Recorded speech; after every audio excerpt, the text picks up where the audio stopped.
Salut, cette fois-ci dans Lost Levels, votre émission dédiée aux jeux vidéo d'hier et d'aujourd'hui, nous allons parler de petits personnages virtuels qui ont carrément envahi le monde. Je veux bien sûr parler des Sims. Bien avant la sortie du premier véritable jeu des Sims en l'an 2000 sur PC, le studio Maxis, à qui l'on doit entre autres la vénérable série des SimCity, lorgnait déjà du côté des petits citoyens virtuels. On se souvient par exemple du jeu SimTown, où chaque habitant avait son petit caractère, mais aussi du trailer de Simsville, qui n'a finalement jamais vu le jour en l'état. Alors les Sims, qu'est-ce que c'est? C'est tout simplement un jeu de gestion à l'échelle de la vie humaine, ou plutôt à l'échelle de la vie d'un habitant de notre société occidentale contemporaine. Le but du jeu est simplement de gérer le quotidien d'avatars numériques, les fameux Sims, qui, comme moi, sont passablement idiots mais terriblement attachants. On leur demande ainsi de se préparer à manger, de ranger le salon, de se laver et d'éviter de se faire pipi dessus. Et oui, ils ont beau être virtuels, les Sims peuvent tout de même parfois salir le plancher. Toutefois, je vous rassure, je m'en sors très bien tout seul de ce côté-là. L'un des aspects les plus intéressants de ce jeu est le vaste espace de liberté qu'il offre aux joueurs. Par exemple, celui-ci peut bâtir et aménager comme il l'imagine la maison de son Sim, grâce à un large choix de mobilier et des options de construction très poussées. Et c'est pour cela que l'on compare parfois les Sims à un jeu de poupées virtuelles. Mais attention, il y a un véritable gameplay derrière tout ça. Après, c'est au joueur de définir ses propres buts. Veut-il faire prospérer sa famille de Sims en gravissant les échelons professionnels pour devenir ministre ou encore astronaute? Ou préfère-t-il vivre une vie de débauche et de folie en faisant la fête tous les jours avec ses voisins?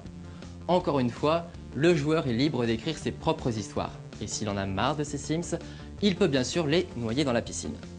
Les nombreuses extensions qui sortent pour chaque version apportent quant à elles leur lot de nouvelles aventures. Des animaux de compagnie adorables, des carrières artistiques, des destinations de voyages de rêve ou encore de la magie. On ne me voit plus, on me voit. De quoi découvrir à chaque fois de nouvelles situations, mais aussi de nouveaux personnages, comme les vampires, les sorcières, les zombies ou encore les robots. Ma petite préférence personnelle va au VG-Sim, de l'extension au fil des saisons pour les Sims 2, une espèce hybride moitié sim et moitié plante qui peut se reproduire en secouant la tête. Je vous déconseille bien sûr d'essayer ça chez vous. Au fil des épisodes, l'intelligence des Sims s'est perfectionnée et ces petits êtres virtuels n'auront peut-être plus besoin de nous pour vivre. Peut-être finiront-ils par vivre une existence parallèle à la nôtre. Peut-être qu'ils s'échapperont de leurs jeux vidéo pour vivre dans notre monde et y présenter des émissions télé. Qui sait si ce n'est pas déjà le cas? Allez, il est temps pour moi de vous dire soul et n'oubliez pas, évitez le game over. Mais où sont les toilettes?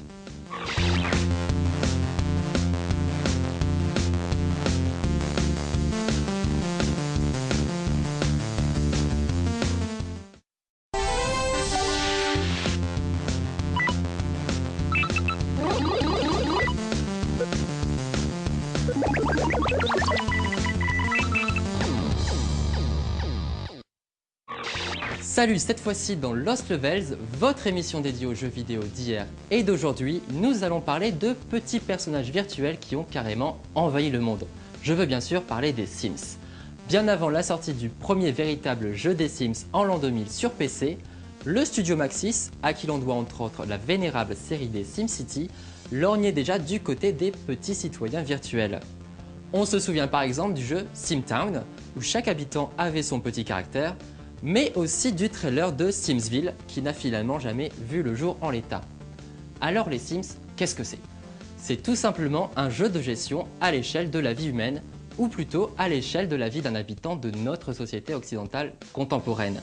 Le but du jeu est simplement de gérer le quotidien d'avatars numériques, les fameux Sims, qui, comme moi, sont passablement idiots mais terriblement attachants.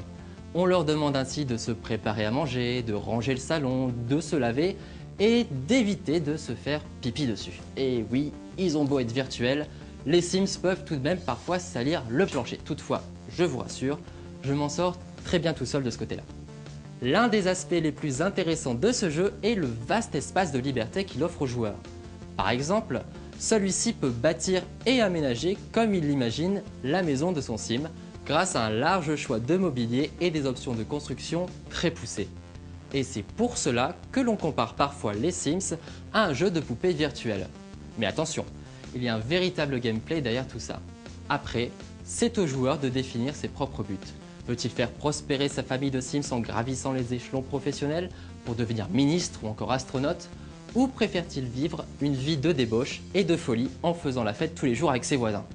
Encore une fois, le joueur est libre d'écrire ses propres histoires. Et s'il en a marre de ses Sims, il peut bien sûr les noyer dans la piscine. Les nombreuses extensions qui sortent pour chaque version apportent quant à elles leur lot de nouvelles aventures. Des animaux de compagnie adorables, des carrières artistiques, des destinations de voyages de rêve ou encore de la magie. On ne me voit plus, on me voit. De quoi découvrir à chaque fois de nouvelles situations, mais aussi de nouveaux personnages, comme les vampires, les sorcières, les zombies ou encore les robots. Ma petite préférence personnelle va au VG Sim, de l'extension au fil des saisons pour les Sims 2, une espèce hybride moitié sim et moitié plante qui peut se reproduire en secouant la tête. Je vous déconseille bien sûr d'essayer ça chez vous.